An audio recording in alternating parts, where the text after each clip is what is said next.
దావీదు మహారాజు అంటాడు 20వ కీర్తన 7వ వచనంలో, కొందరు రథములను బట్టి కొందరు గుర్రములను బట్టి అతిశయపడతారు అని రాస్తాడు. రాజుగా ఉన్న దావీదు ఆ లెవెల్లో ఆలోచన చేశాడు. ఆయన లెవెల్లో ఆలోచన చేసి ఏమంటాడంటే, కొందరు రథాలను బట్టి కొందరు గుర్రాలను బట్టి అతిశయపడతారు. రథములు గుర్రాలను బట్టి ఎందుకు అతిశయపడతారంటే, రథములను గుర్రాలను వాడుకొని వారు యుద్ధాలు చేసినప్పుడు ఆ యుద్ధాలు గెలిచిన కారణాన్ని బట్టి నాకు ఇన్ని రథాలు ఉన్నాయి కాబట్టి గెలిచాను, ఇన్ని గుర్రాలు ఉన్నాయి కాబట్టి గెలిచాను అని చెప్పి అతిశయపడే పరిస్థితి ఉంటుంది. మనందరికీ ఒక రాజు తెలుసు. ఆ రాజు పేరు అలెగ్జాండర్ ది గ్రేట్. ప్రపంచాన్ని జయించాడు ఆయన. ప్రపంచాన్ని జయించిన ఈ అలెగ్జాండర్ ది గ్రేట్కి ఒక గుర్రం ఉండేది. ఆ గుర్రం ఆయన ఎక్కడికి వెళ్ళినా ఆయనకు విజయం అందించడానికి ఆయనకు చాలా ఉపయోగపడింది.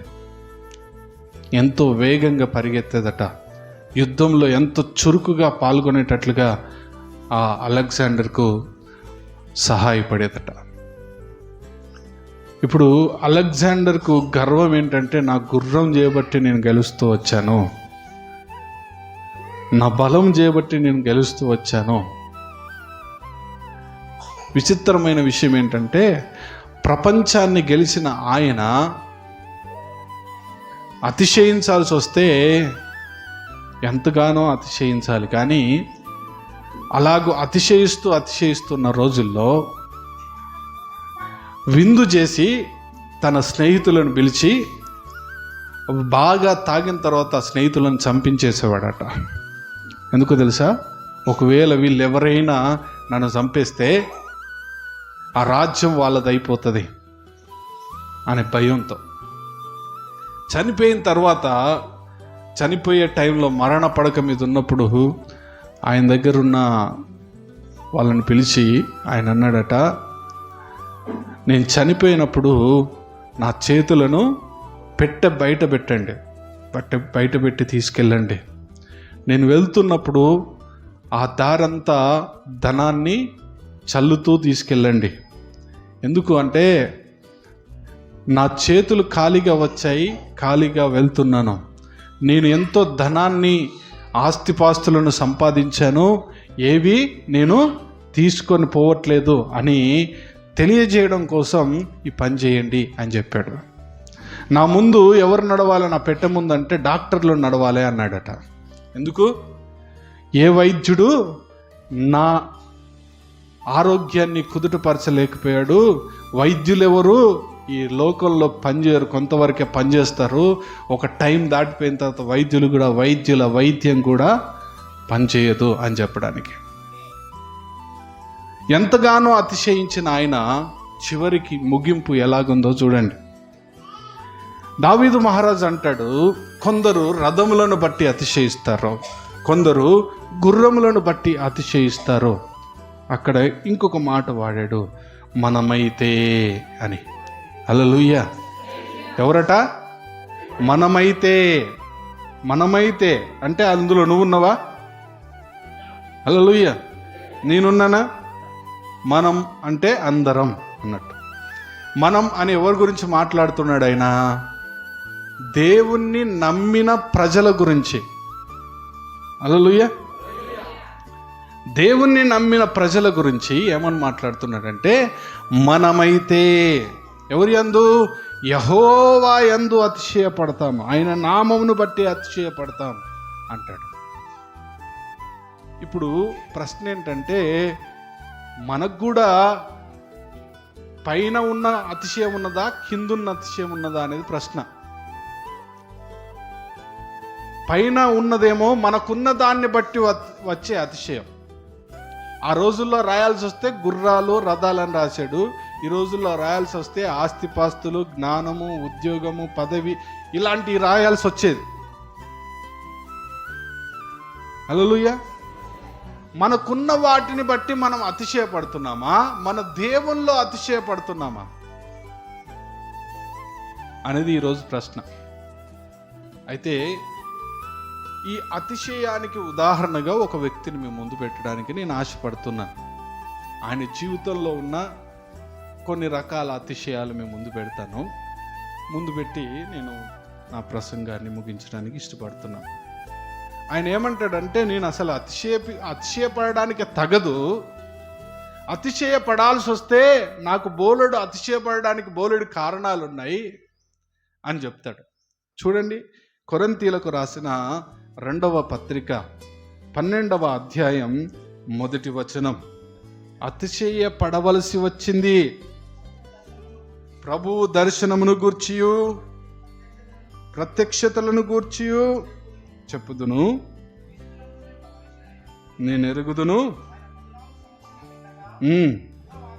14 సంవత్సరాల క్రితం 3వ ఆకాశమునకు కొనిపోబడిన అతడు శరీరంతో కొనిపోబడిన నేను ఎరగను, శరీరము లేక కొనిపోబడిన నేను ఎరగను, అది దేవునికే తెలియను. అట్టి మనుష్యుని నేను ఎరుగుదును, అతడు పరదైషులోనికి కొనిపోబడి వచింప శక్యముగాని మాటలు వినెను, ఆ మాటలు మనుష్యులు పలకకూడదు. అతడు శరీరముతో కొనిపోబడెను, శరీరము లేక కొనిపోబడెను నేను ఎరగను, అది దేవునికే తెలియను. హల్లెలూయా. ఈ ఒక మనుషుణ్ణి నేను ఎరుగుదును అని ఎవరి గురించి చెప్తున్నాడు తెలుసా? ఎవరి గురించి? దేవుని గురించా? ఆయన గురించి చెప్పుకుంటున్నాడు. అది ఆయన సాక్ష్యమే. శరీరంతో కొనిపోబడెనో శరీరము లేక కొనిపోబడెనో నేను ఎరగను అంటే ఆత్మ వశుడై ఆయన పరదైషులోనికి వెళ్ళాడట. పరదైషులోనికి వెళ్ళిన అనుభవం ఎవరికుంది? అపోస్తలుడైన పౌలుకుంది. ఈ మాటలు చెప్తుంది అపోస్తలుడైన పౌలు. నా అనుభవము నేను మీతో చెప్తున్నాను అని డైరెక్ట్గా చెప్పకుండా ఇండైరెక్ట్గా చెప్తున్నాడు. నేను ఒక మనుషుణ్ణి ఎరుగుదును అని చెప్తున్నాడు. పైన ఏం రాశాడు? అతిశయపడుట నాకు తగదు గాని అతిశయపడవలసి వచ్చినది, ప్రభువు దర్శనముల గూర్చి ప్రత్యక్షతల గూర్చి మీకు చెప్పుదును అన్నాడు. ఇప్పుడు చెప్తాను, నాకు కలిగిన దర్శనాలు చెప్తానని ఎవరి గురించో చెప్తాడా? ఆయన గురించి చెప్తున్నాడు. ఆయన గురించి ఏమని చెప్తున్నాడంటే, నాకు ఒక మనిషి తెలుసు, క్రీస్తులో ఉన్న ఒక మనిషి తెలుసు. ఆయన మధ్యాకాశానికి 3వ ఆకాశానికి ఎత్తబడ్డాడు. 3వ ఆకాశంలో పరదైషులో ఆయన ప్రవేశించి వశింప చక్యంగాని మాటలు విన్నాడు. అవి మనుషులు ఎవరు పలకకూడదు అని చెప్తున్నాడు. ఇంత గొప్ప దర్శనం ఉంది. ఇది ఒక్కటే కాదు, దమస్కు మార్గంలో వెళ్తుంటే ప్రభువే స్వయంగా ఆయనతో మాట్లాడాడు. అదొక దర్శనం. మీరు చూస్తే పౌలు జీవితంలో అనేక మార్లు దేవుని దర్శనాలను పొందుకుంటున్న వ్యక్తిగానే కనబడతాడు. అయితే ఆయనకున్న దర్శనాలను బట్టి నేను అతిశయించట్లేదు అంటాడు. అతిశయించడానికి నాకు తగదు అంటాడు. దేవుని వాక్యము చదివితే ఆ వాక్యం ఏం చెప్తుందో కూడా మనకు తెలియదు, కానీ మనం అతిశయపడుతుంటాం. హల్లెలూయా, హల్లెలూయా. మన అతిశయం ఏంటో తెలుసా? మనకున్న మిడిమిడి జ్ఞానం. మనకు అతిశయం ఏంటో తెలుసా? మనకున్న హోదా. ఈ లోకంలో ఏది మన వెంట రాదు.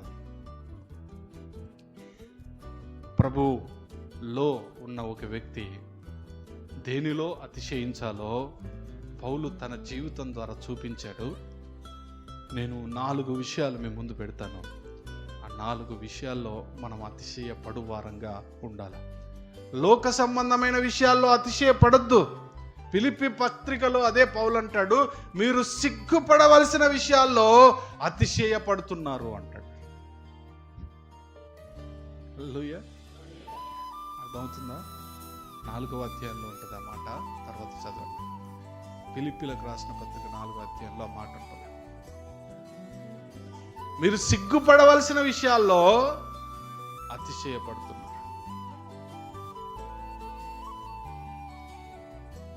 వేటిలో సిగ్గుపడాలో వేటిలో అతిశయపడాలో మనకి ఇంకా అర్థం కాలేదు.